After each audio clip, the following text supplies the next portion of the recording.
ഈ ഒരു പോർഷൻ കണ്ടോ, ഇതിൻ്റെ ഉള്ളിലായിട്ടാണ് എയർ ഫിൽറ്റർ ഇരിക്കുന്നത്. അപ്പോൾ നിങ്ങൾക്ക് ഇപ്പോൾ കാണാൻ സാധിക്കും, ഇപ്പോൾ ഈ കാണുന്ന ഈ സംഗതിയാണ് എയർ ഫിൽറ്റർ എന്ന് പറയുന്ന ആ ഒരു സംഭവം. നമുക്കിനി പുതിയ ഫിൽറ്റർ വാഹനത്തിനുള്ളിലേക്ക് ഇൻസ്റ്റാൾ ചെയ്യാം.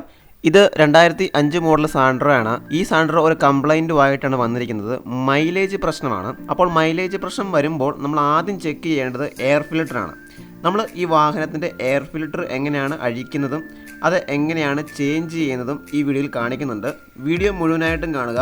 എയർ ഫിൽറ്റർ മാറിയത് കൊണ്ട് മൈലേജ് കൂടണമെന്നില്ല, എയർ ഫിൽറ്ററിൻ്റെ ആവാം എന്നേ ഉള്ളൂ. കാരണം പ്രൈമറി ആയിട്ട് എയർ ഫിൽറ്ററാണ് നമ്മൾ ചെക്ക് ചെയ്യേണ്ടത്. ഇനി അഥവാ എയർ ഫിൽറ്റർ ഡാമേജ് ആയിട്ട് അല്ലെങ്കിൽ പൊടിയൊക്കെ പിടിച്ചിരിക്കുകയാണെങ്കിൽ എയർ ഫിൽറ്റർ പുതിയത് മേടിച്ച് വെച്ച് കഴിഞ്ഞാൽ വാഹനത്തിന് മൈലേജ് ഇമ്പ്രൂവ് ആവും. അപ്പോൾ വീഡിയോയിലേക്ക് സ്വാഗതം. ഈ വാഹനത്തിൻ്റെ DRL നിങ്ങൾ ശ്രദ്ധിച്ചോ? ഈ DRL പിടിപ്പിക്കുന്ന കംപ്ലീറ്റ് വീഡിയോ ഈ ചാനലിൽ അപ്ലോഡ് ചെയ്തിട്ടുണ്ട്. വീഡിയോ കാണാത്തവർക്കായിട്ട് ഡിസ്ക്രിപ്ഷനിലും കാർഡിലും ലിങ്ക് കൊടുത്തേക്കാം. അതുപോലെ തന്നെ ഈ ബ്ലിങ്കർ ഇൻസ്റ്റാൾ ചെയ്യുന്ന വീഡിയോയും അപ്ലോഡ് ചെയ്തിട്ടുണ്ട്. ആ വീഡിയോയുടെ ലിങ്കും ഡിസ്ക്രിപ്ഷനിലും കാർഡിലും കൊടുത്തേക്കാം. എല്ലാവരും ഒന്ന് കയറി കണ്ട് ഇതെങ്ങനെയാണ് ഇൻസേർട്ട് ചെയ്യുന്നത് അല്ലെങ്കിൽ ഇൻസ്റ്റാൾ ചെയ്യുന്ന കാര്യം മനസ്സിലാക്കിയെടുക്കുക.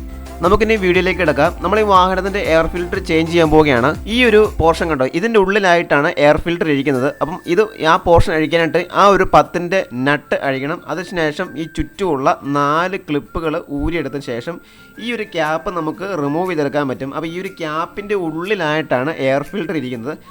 ആദ്യമേ നമുക്ക് ആ 10ൻ്റെ നട്ട് ഒരു ടീസ്പാനർ ഉപയോഗിച്ച് ഇതുപോലെ ലൂസൺ ചെയ്തെടുക്കാം.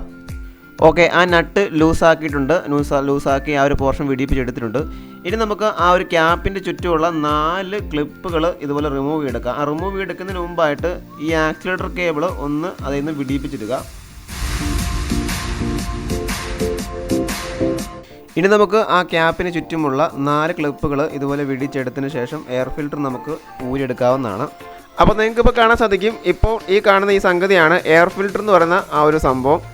ഇത് ചെക്ക് ചെയ്യുമ്പോൾ തന്നെ മനസ്സിലാവും, ഇത് ഓൾറെഡി ഒത്തിരി ഡസ്റ്റായിട്ട് ഫുള്ള് ഡയറ്റായിട്ടിരിക്കുകയാണ്. അപ്പോൾ ഇതെന്തായാലും ചേഞ്ച് ചെയ്യേണ്ടത് അത്യാവശ്യമാണ്. പുതിയ എയർ ഫിൽറ്റർ വാങ്ങിച്ചിട്ടുണ്ട്. പുതിയ എയർ ഫിൽറ്ററും ഈ എയർ ഫിൽറ്ററും തമ്മിലുള്ള കമ്പാരിസൺ നമുക്ക് ഒന്ന് ചെക്ക് ചെയ്യാം.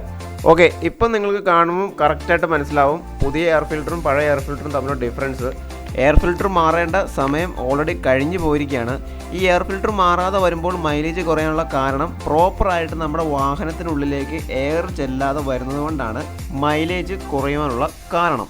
പക്ഷെ ഒരു കുഴപ്പമുണ്ട്, എയർ ഫിൽറ്റർ മാറിയെന്ന് വെച്ചും മൈലേജ് കൂടണമെന്നില്ല. വണ്ടി നല്ലപോലെ പക്ക സർവീസും കൂടെ ചെയ്തെങ്കിലേ മൈലേജ് കൂടുകയുള്ളൂ.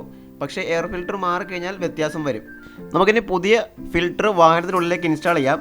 പഴയ ഫിൽറ്റർ എങ്ങനെയാണോ റിമൂവ് ചെയ്തെടുത്തത് അതുപോലെ തന്നെ തിരിച്ച് പുതിയ ഫിൽറ്റർ ഇൻസേർട്ട് ചെയ്യുക.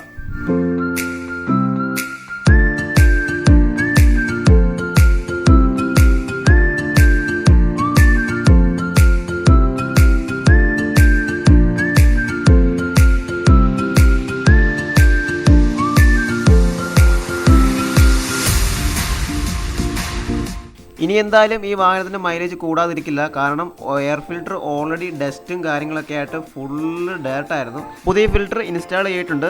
പുതിയൊരു വീഡിയോയുമായിട്ട് അടുത്ത ദിവസം കാണാം. ചാനൽ സബ്സ്ക്രൈബ് ചെയ്യാൻ മറക്കരുത്. Good bye.